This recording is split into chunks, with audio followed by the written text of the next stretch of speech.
Hello, I'm going to share with you a story today. It's a story about hope, and quite a few of you have messaged saying that you're missing reading and the guided reading that we do in class. So I thought we could do one on here. There's going to be some questions on the video if you'd like to answer them. You might just want to listen to it. This is one of the books that I bought beforehand to share with you in class, and obviously we can now do it at home.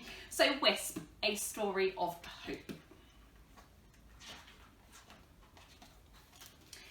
Idris lived in a small world, a world where fences grew from the dirt and where shadows ruled.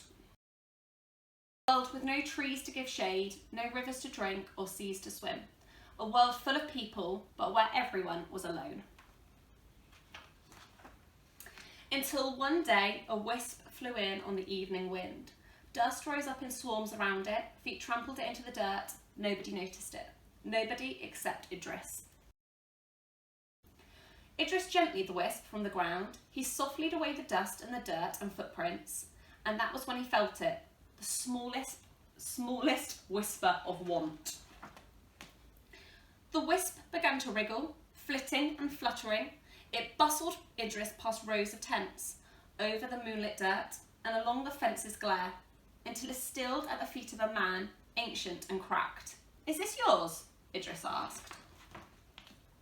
The man's eyes were long ago dulled, but he took the wisp in his hands. He held it to his ear. Slowly, the spark of a smile lit his lips. "Once," he whispered. The wisp pulsed bright. The man lifted his voice and music poured into the night.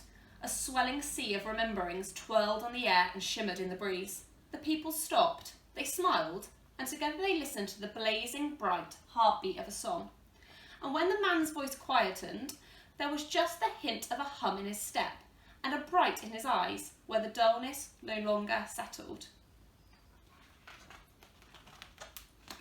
When the next wisp flew in on the evening wind, Idris knew what to do. He let himself be bustled past and over and along until the wisp found who it was seeking. The woman looked at Idris, a sad etched deep into her face. She held the wisp to her ear. A light flickered softly in her eyes. "Once," she whispered, and the wisp quivered with delight. The memory spun from the woman's fingers and rippled through the air. A forest blossomed from the dirt and pulled free a storm. The people stopped, they smiled, and together they watched as a thunder of colours rained down from the sky.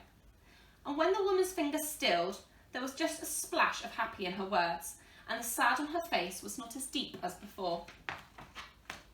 More days passed, and more wisps flew in on the evening wind. Onces were whispered, and rememberings released. Idris tasted the pull of the moonlight and explored the soft scent of new knowings. He felt the rumbles of the earth and the tremble of stories from 1,000 kingdoms.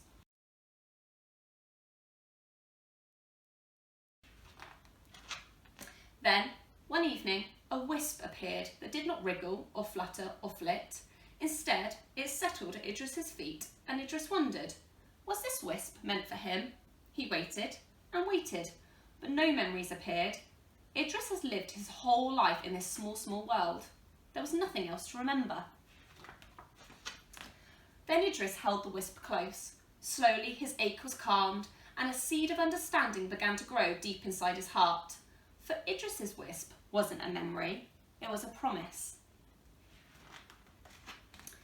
Idris felt his feet begin to move and his arms begin to shake. He danced free his promise, sending it shooting from the stars and bright soaking the dirt.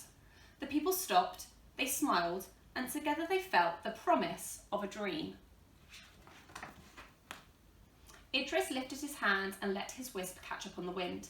He watched it wing higher and higher, flying over fences to where people had forgotten how to welcome wide field. It splashed into the rivers and danced in the trees.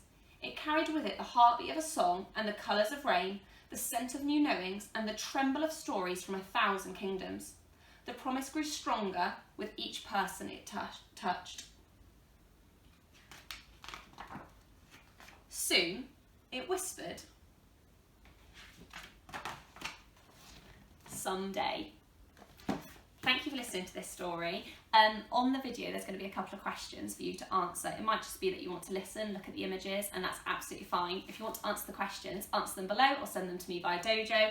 But I think it's a beautiful, beautiful story about having dreams, having hope, and promises for what the future holds. So stay safe, and I will see you soon. Bye.